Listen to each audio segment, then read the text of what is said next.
Okay, dry fillers into paint. Yes. Okay, we're going to start with hollow ceramic spheres.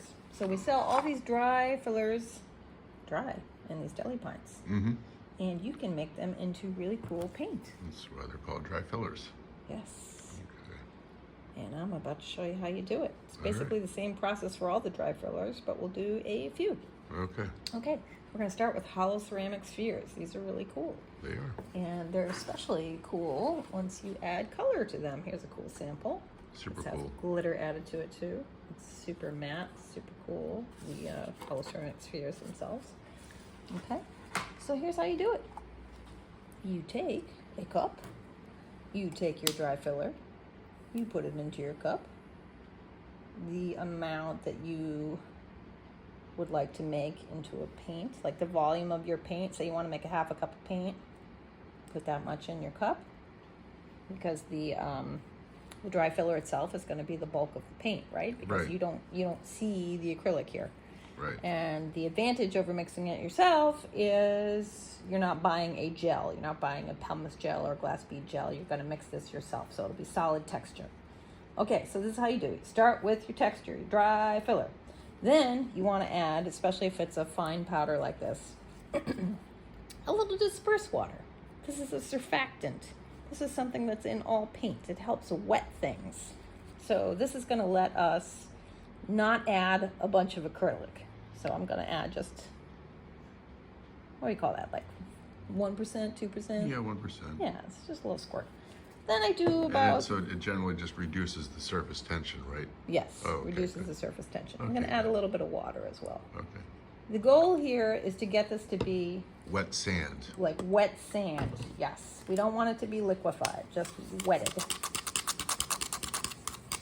In other words, water is introduced to the material and then it becomes Wetted. structural. It's looking pretty good. Yeah. So again, you don't want it to be liquefied, you just want it to be slightly dampened, like a wet sand, which is looking pretty good to me. Yep, that does look like Think a that's wet enough, sand. or should I add a little dash more water? No, I think that's pretty good. Okay. So this is going to allow us to add less acrylic. It's going to help the acrylic to get really absorbed. So the acrylic, therefore, is just acting as an adhesive, not as a coating. Yes. Right. We're going to use our acrylic 65, which is a super high resin acrylic. Okay. Yeah. This is all purpose. This is like really strong. Extraordinarily diverse. Extraordinarily diverse. You can thicken it up, water it way down up to 8 times. Or it's just a beautiful high gloss acrylic, which has been formulated to be a nice high gloss acrylic, but this is like a really, It almost looks like oil paint. It's so glossy. Yeah, really. So I want to add ideally about 20% acrylic to this volume. Sure, it's like the reverse.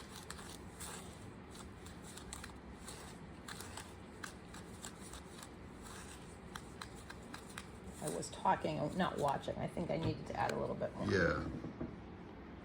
Okay. That should do it. That should probably do it. Yeah. Yeah, there you So go. it can be tricky to get just your ideal consistency. But once it looks like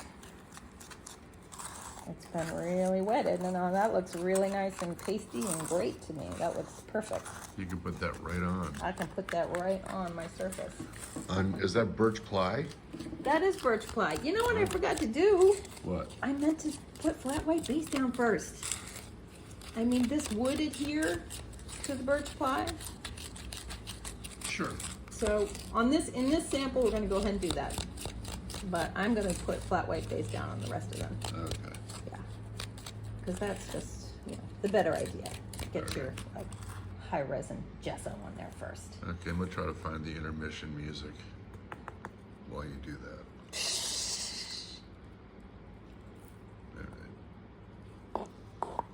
In the end, it doesn't really matter because it is kind of a gray sort of aggregate type. Well, the acrylic is so strong that there's probably enough of it in there. It is going to bind straight to that wood, but I would prefer to put down the flat white base first. So I'm going to do that in the next one because I totally spaced that off here. Yeah, well, it is Sunday, and It is Sunday.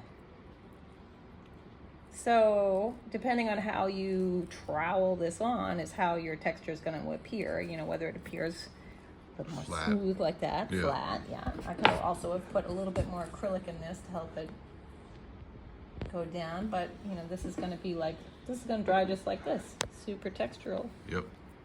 Yep. Okay. Yeah, and then I could add color to that if I wanted. Sure. Yes. Okay.